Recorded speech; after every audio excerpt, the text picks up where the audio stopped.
Well, here's my little model railroad in the basement. It's based on an SP branch line. We kind of start over here at the engine terminal, and inside the engine house you can see some guys sitting in there and playing checkers instead of working. And here's all the employees' automobiles. We have a Southern Pacific General Motors Jeep 9 sticking out of the engine house. Then we kind of back away a little bit here.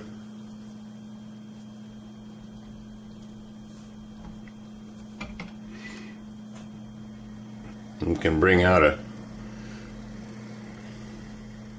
Baldwin S12. Southern Pacific at one time owned 58 of these. They're of course now long gone. The last ones were retired in 1975 on the real SP. And we'll kind of swing around to the right here, and there's the freight yard. The layout is in a room 13 feet square. It's a shelf layout. It's 16 inches deep, goes around all four walls of the room. And here's another SP engine. It's an SW1500. The SW1500's replaced the Baldwin and Alco and early EMD switchers on the SP. And up here behind the freight yard we have a track gang and putting in some ties and some rail. And they have their speeder car and some tools and so forth there. Back up the yard, and down here we have some hobos in the bushes waiting for the next freight out of town, and we'll have a train running in a while. And we're in the corner of the room here where this area is here, and coming around the corner of the room we have the Blue Sky Motel, and he's right on the edge of the highway here, a little town called Riverton. And here's the Riverton Depot.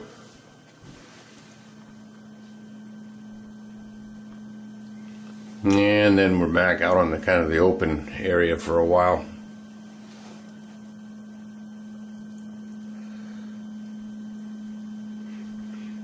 And this is over by the farmhouse. And this is where the lead to the industrial park branches off the main line. And the farmhouse, we have a little greenhouse and a garage behind it, and an orchard, and a windmill, and of course a John Deere tractor. Any farm would have to have one of those. And we're in another corner of the room where the layout comes around, and we have Beck's Lumber. And Beck's Lumber gets their lumber by rail, of course, and they have a little office building and stacks of lumber around. And then coming down here we've got part of my under construction Union Pacific train, the city of San Francisco. So there's 5 of the cars that I presently have. There will be a 12-car train when the train is completed. So we're getting there. There's also a what they call a 664 Pullman right here. I'm not sure how well this will bring it up, but if you look real closely, the car is in UP yellow, but it says Southern Pacific on the name board, and the 10-6 Pullman behind it is the same way. It also says Southern Pacific on the letterboard. And this was an agreement that the roads had with Union Pacific, that cars supplied by them for overland route trains would be painted UP yellow, but the cars being owned by SP, of course, had Southern Pacific lettering on them. And here's the Valley Fruit, the fruit packing company.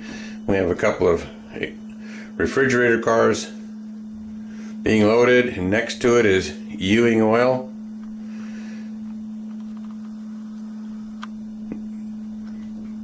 My mother's maiden name was Ewing, so maybe somehow or another I might be related to old JR and his family, who knows.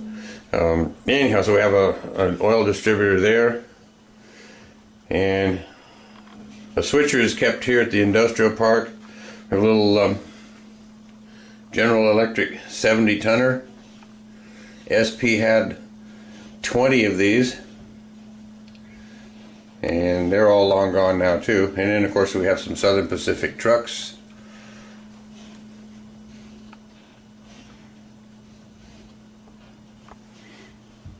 And we're down to another corner of the room. We have a grade crossing here, the main road that goes through, and kind of back out so you can see the corner of the room. We have some three-dimensional scenery, and of course there's scenery painted on the walls as well. The walls always seem to show up gray in photos, but yet they actually are painted a light blue. And the other side of the layout, down here on the fourth wall, the little town of Hastings. We have a small industrial area here. We have Engelhard Minerals and Chemicals, and then of course behind the depot we have a house track, and then we also have the Purina building.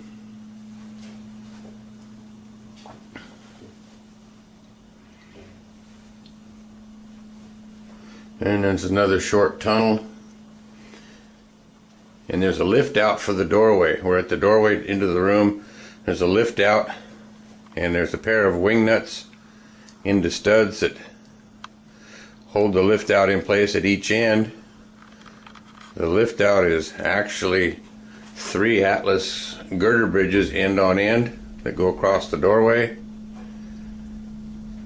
and we've got a little bit of scenery on each end, and that brings us all the way around the layout, and you can see the other lift out wing nuts here on this end that hold this end of the track in place. All the studs with the tabs that stick out make sure there's an alignment so that the rails are lined up. There's also on each side, you can kind of see there's a shelf that sticks out in the bottom that the lift out rests on, and then there's some guides on either side that also help hold it in place. Then we're back to the engine terminal. The engine house is a kit made by Volmer. I don't think they're in business anymore. It was supposed to be a European style engine house, and I modified it a little bit, and they had some frosted windows, but I put clear plastic inserts in them so you can actually see inside the building. There's also like a machine shop and a workbench and some things inside the building.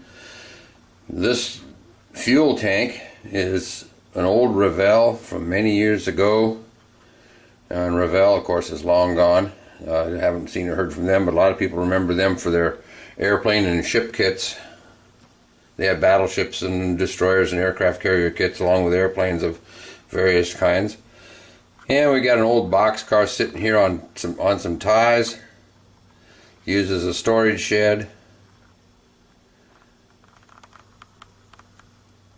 And then of course we're back to the yard again, and looking down the yard from the lift out, you can see the track gang on the left.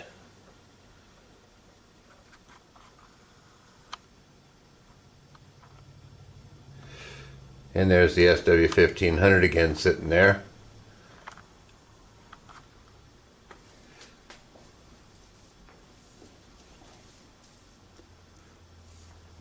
The little yard office building is made by Atlas. It's a little trackside shed, and it works fine for the small branch line yard office. And up to the corner of the room and around the corner brings us to the Blue Sky Motel.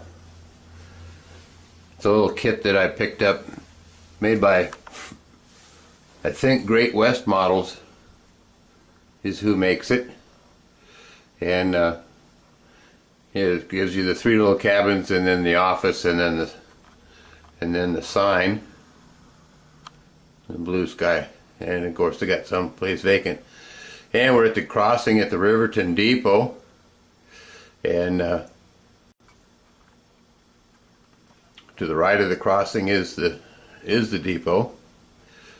We also have a billboard for the Milwaukee Road, or I should say the late Milwaukee Road. The Milwaukee Road ceased to exist in 1980. The crossing blinkers here actually do work. I can run an engine up here and see if we can make them do their thing or not. Hopefully the tracks are all lined up. I just turned an engine loose. Yeah, it looks like we're going to be okay. The signals work off the light in the room. When the train goes over a sensor, it activates the crossing signals. If I go back and park on the sensor again, there's a sensor on each of the there's 3 tracks, or 3 sensors. There's one on each, the yard lead in the main line, and then there's one out on the main line on the other side of the crossing. So there's 3 sensors that activate the signals. But if you have a real short train like showed up earlier there, the engine got out on the crossing signal stopped. And of course now we're running the engine.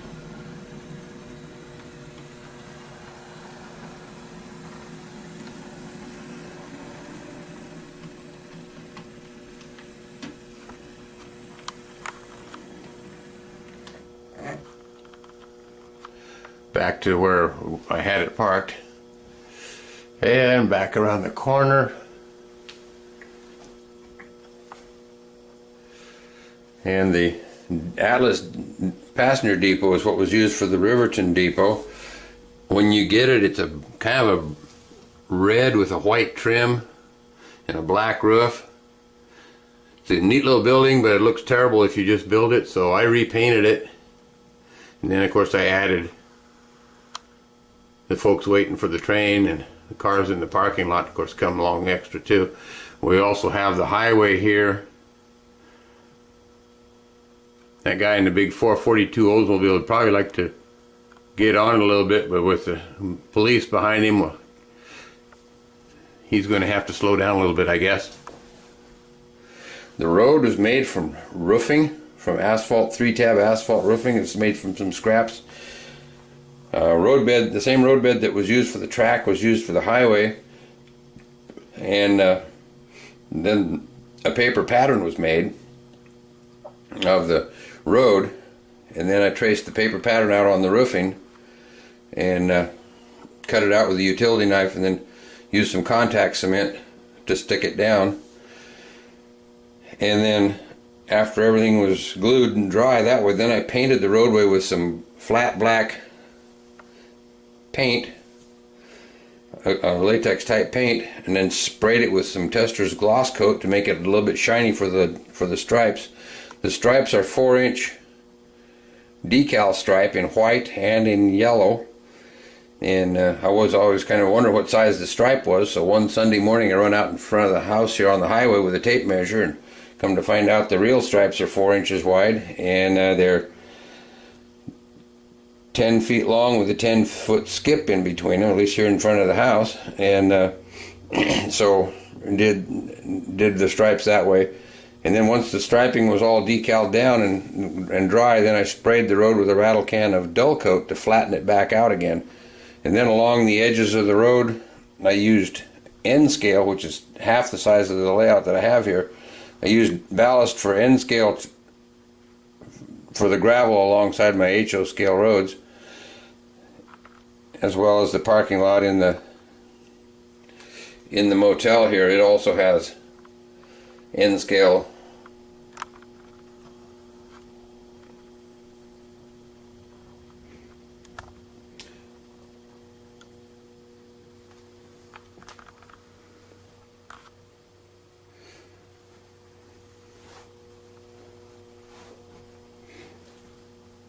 This is an old telephone booth. And a yard limit sign. The layout is built on 3/8 inch plyboard with 1x4 framing and 2x2 framing. It's bolted to the studding in the wall with lag screws.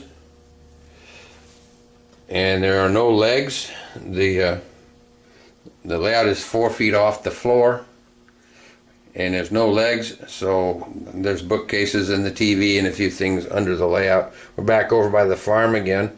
The black object between the rails right here is an uncoupling magnet. There's also a style you can put under the track.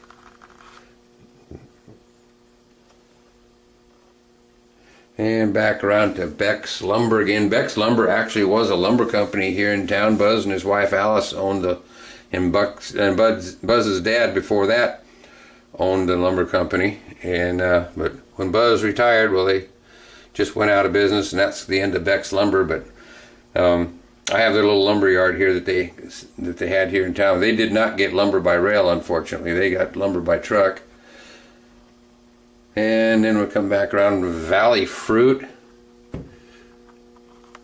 This is a kit by City Classics. It's a warehouse kit. And I doctored it up. I put the skylights on the roof, and the vents and the air conditioning units were added. The Ewing oil is a kit from Walthers. I'm still kind of working on some of it. I haven't quite finished everything yet, but it's a little work in progress. And we have a team track with a loading dock that you can put cars into, and then the place we parked the little 70-tonner there. This is a road that goes back into the Valley Fruit and the Ewing Oil Company and the team track. It comes out to another road. This was just modified. I just added the section of road that goes back into the team track and stuff, so that's new. Originally this was just kind of right straight across here.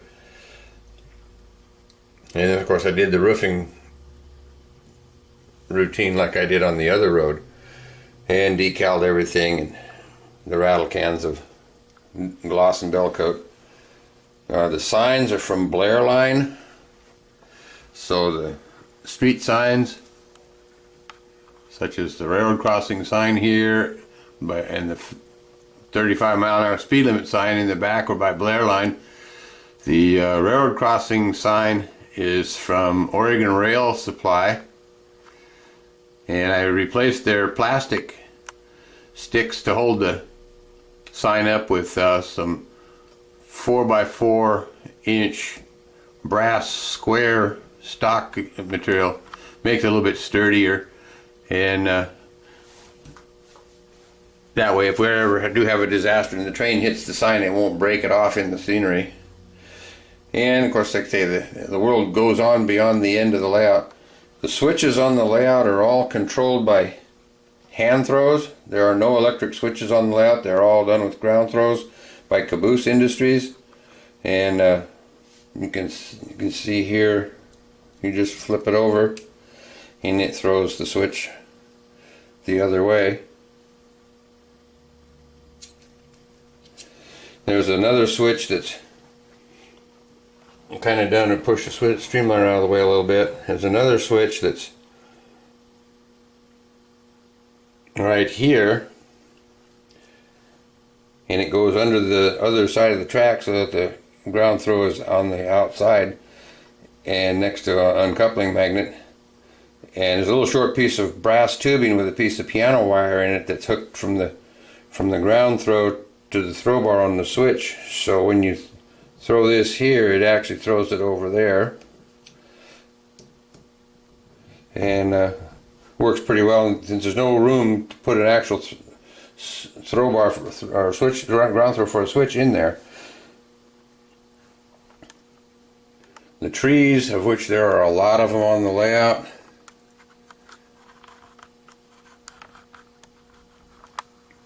are woodland scenics. Most of them, they come in, you have to put them together. They come in as a flat tree trunk, and you have to bend things around, put all the branches and stuff, and then glue the trees together. They do make a pretty realistic looking tree though, and no tree is all one color of green there, so I use several colors of green foliage on the trees. And up here in the corner, we're in the corner of the room, we do have a couple of deer up here on the hillside.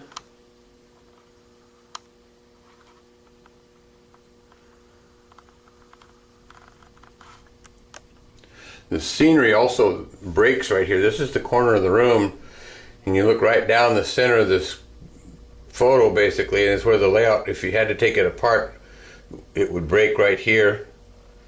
And hopefully I've got the seam disguised well enough that you really don't notice it, especially when you get back away from the mountain a little bit.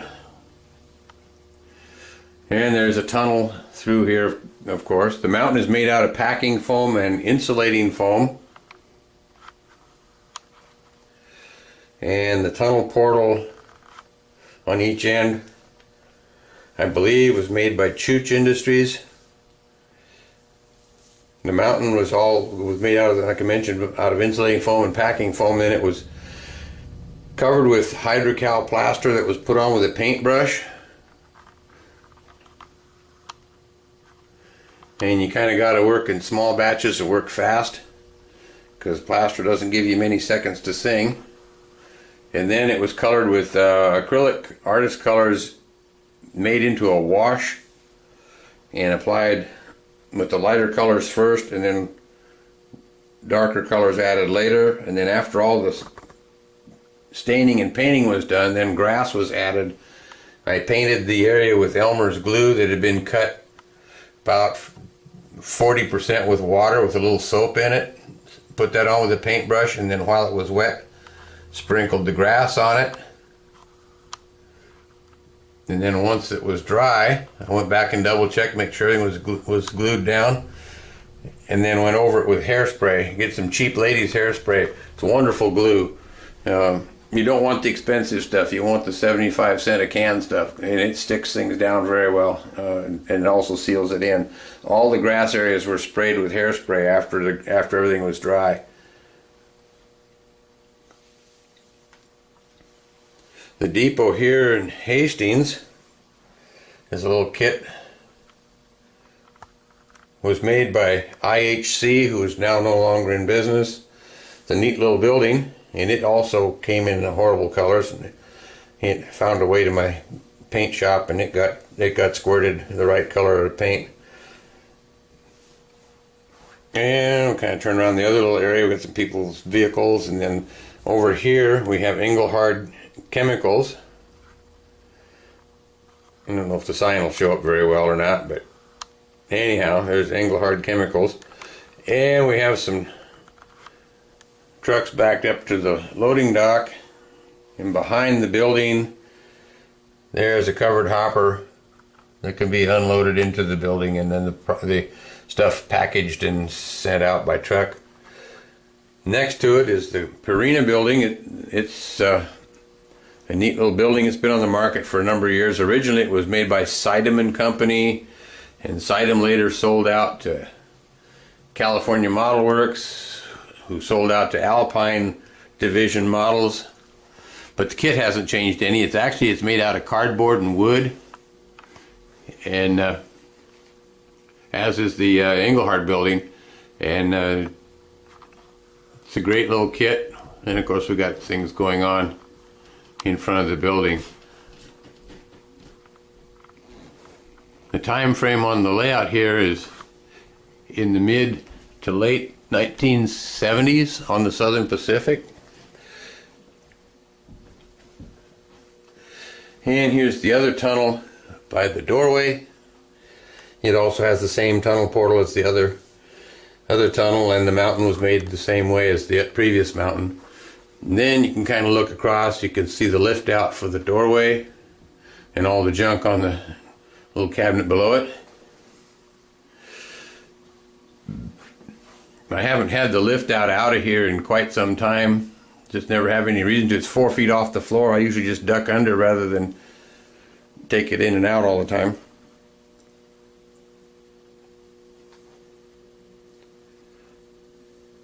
And we're back to the engine terminal.